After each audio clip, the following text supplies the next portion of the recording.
We're celebrating the feast of Christ the King. Jesus as Lord of the universe. He is our leader. So I want to ask you a question, a rhetorical question. What does one need to be a leader? What makes somebody a leader? Like, what are the qualities that are really needed?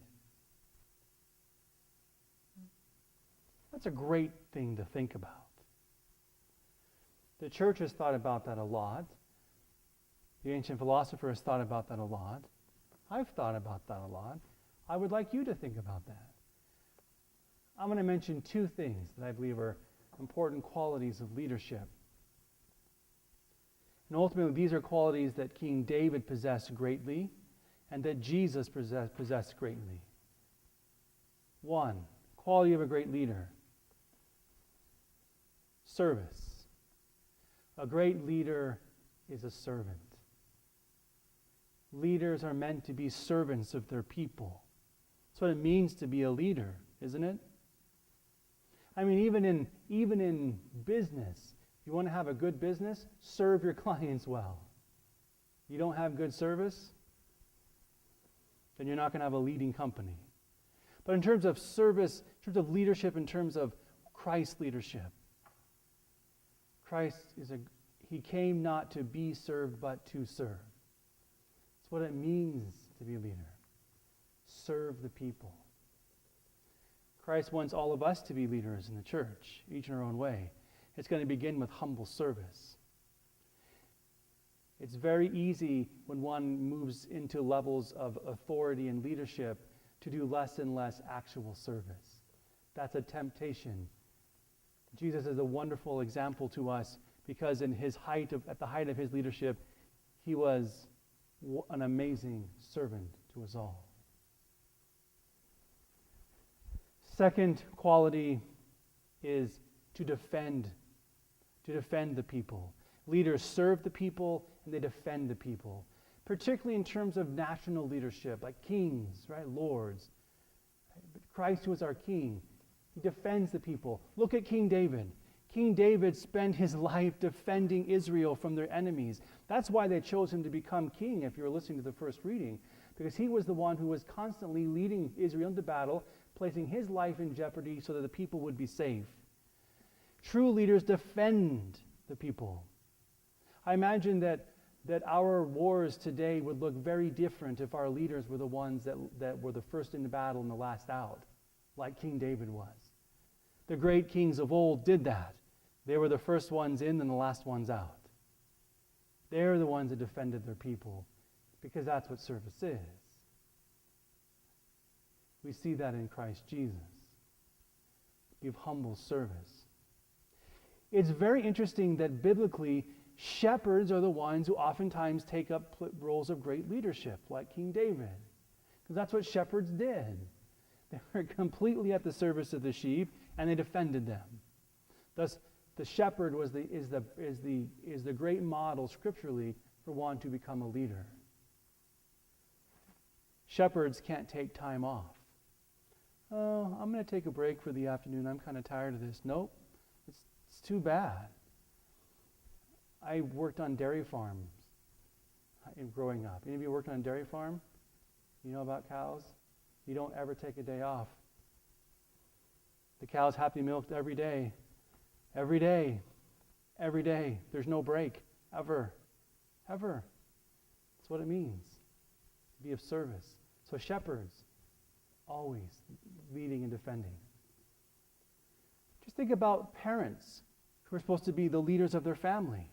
Is that not what their role is to do? Is to serve and defend? What do we do when parents don't defend their children? We don't call them good leaders and good parents. Today, this morning at Mass at St. Peter's Basilica in Rome, Pope Francis displayed the relics, the bones of St. Peter on the high altar while the creed was being sung. By the way, we're not the only ones that sing the creed. You know that.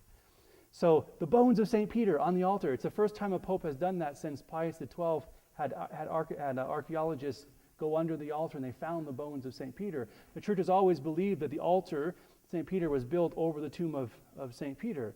We just didn't have the skills to get there. So in the 40s, Pius XII had them go down, and they found them. They found this tomb that said, Peter is here. They had all this ancient graffiti, and they found these bones wrapped in purple and gold cloths. And the scientists looked at the bones and discovered them to be the bones of a man in roughly from the ages of 60 and 70. Cool, huh?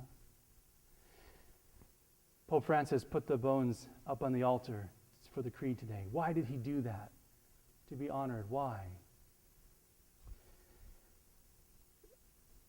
When Pope Benedict was elected as the Pope, this Father Robert Barron tells this story in his Catholicism series. It's beautiful. That all the cardinals, they go over to Rome and they elect the Pope, right? You've probably seen that on the news. And when the Pope gets elected, they all come out on the balcony and all the cardinals are there, and then the Pope comes out, right? And so Cardinal George, who's the Archbishop of Chicago, was out there, and he was waiting for the Pope, and he's standing there really pensive, looking out over Rome. He's looking, and you could see him in the camera. And when he got home, he was interviewed and asked, what were you thinking? Because he just looked so pensive, staring out over Rome. And he said this. Cardinal George said because from his perspective, he looked out over the ruins of Rome, over the Palatine Hill, and the old abandoned palace of the Caesars where the Caesars used to live. And now it's a ruin. And he said, I thought to myself, where are the descendants of Julius Caesar? Where are they? The great empire of Rome, where are their descendants? Where's the descendants of Nero and Titus? Where are they? In fact, where are the descendants of all the great empires of the world? They've all gone away. But yet, the descendant of St. Peter is right here next to me, 2,000 years later. The successor of Peter is standing right here next to me. That is, in the kingdom of Christ, Christ established a kingdom, and he said to Peter, Peter, you are a rock, and upon this rock I will build my church. And that Christ gave his authority to the church, that Peter, in a sense, stands and he speaks for the person of Christ, that he's our access to Jesus in a very real sense, not the only sense.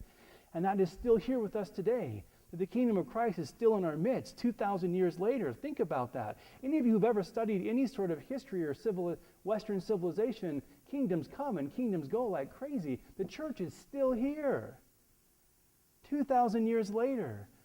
And we have the bones of St. Peter on the altar, and Pope Francis, his successor, is still there to reverence them. An unbroken chain of succession for 2,000 years, because Christ has continued to serve and defend his church as promised. That's us. We're still here. Isn't that amazing? We belong to the kingdom of Christ. And we gather here tonight to worship and honor God because he is a king worthy of following. He is a king worthy of our allegiance. Right? How many of us, growing up, we make the Pledge of Allegiance in school. We pledge our allegiance, right? And that's a good thing to do. But we're pledging our allegiance to Christ above all. And that's definitely worth it. We definitely should pledge our allegiance to Christ because he is a servant. I've come not to be served, but to serve, and he does that. And he defends us because he loves us. And he wants us to be with him forever in heaven. Happy Feast of Christ the King. We belong to that kingdom. And may tonight you pledge anew your allegiance to Christ, that you would accept him more as Lord of your life and follow his ways. Happy Feast Day. God bless you.